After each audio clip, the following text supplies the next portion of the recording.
이미선 헌법재판관 후보자 부부의 이해 충돌과 불법 주식 투자에 따른 재산 증식 의혹이 꼬리에 꼬리를 물면서 증폭되고 있습니다.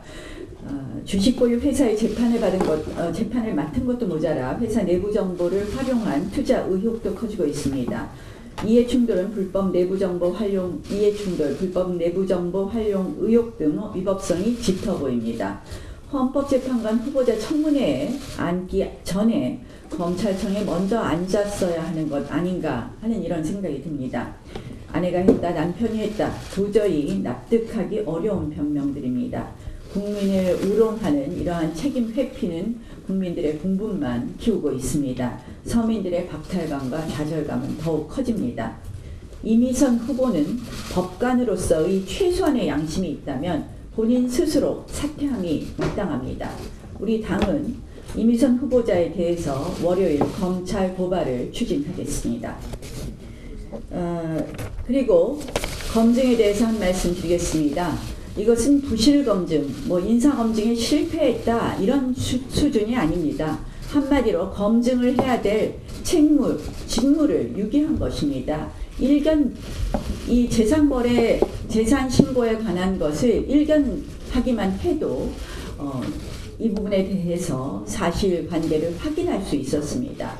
결국 우리끼리의 인사에 집착하다 보니 볼 것도 안 보고 해야 될 것도 안 한 사실상 범죄에 가까운 직무유기라고 볼 수밖에 없습니다. 대통령께 다시 한번 말씀드립니다. 대통령 사과하십시오. 그리고 조국 등 인사 검증 라인 경질하십시오. 이미선 후보는 사퇴해 주십시오. 이 정부는 수치도 모르고 염치도 없고 국민 눈치도 안 보는 한마디로 삼치가 없는 불치 정부다라고밖에 말씀드릴 수밖에 없습니다. 오늘 새벽 한미 정상회담이 있었습니다. 한마디로 이 한미 정상회담에 대해서는 뜬구름 정상회담이었다. 왜 갔는지 모를 정도의 정체불명 정상회담이었다고밖에 판단할 수밖에 없습니다. 김현종 청와대 2차장이 실무회담이 잘 되어가고 있다고 예고한 것과 완전히 다른 결과입니다.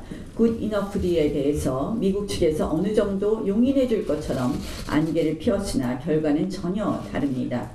통상 전문가를 안보 2차장에 임명한 문재인 정권의 아마추어 외교 참사라고 생각합니다. 북한만 바라보며 또다시 평화와 대화를 추진한다는 문재인 안보 외교의 민낯입니다.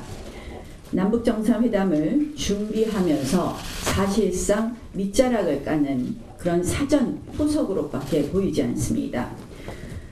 이번 한미정상회담 결과를 토대로 북한에 특사를 보낼 것으로 보입니다. 그런데 이것이 앞으로 북한과 어떤 쪽으로 흐르게 될지 한번 지켜보겠습니다. 트럼프 대통령은 이번 정상회담을 통해서 다시 한번 빅딜 방침을 확인했습니다. 그리고 김정은의 비핵화 결단도 강조했습니다.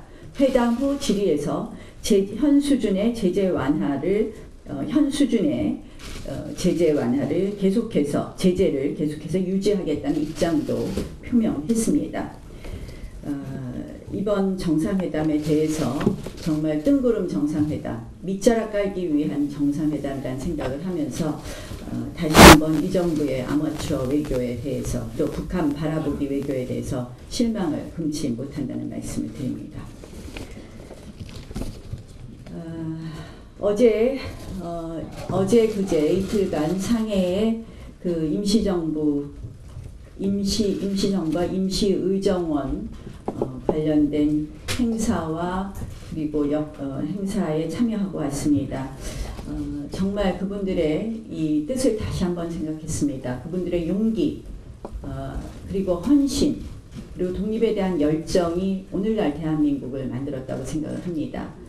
저희는 이제 그 역사의 의미를 긍정적 에너지로 변환시켜서 미래를 준비해야 합니다. 그런데 그 역사의 의미를 다시 갈라치기와 분열의 에너지로 사용하는 일부 정부의 태도에 대해서 정부의 일부 태도 그리고 여당의 일부 태도에 대해서 안타까움을 금하지 못합니다.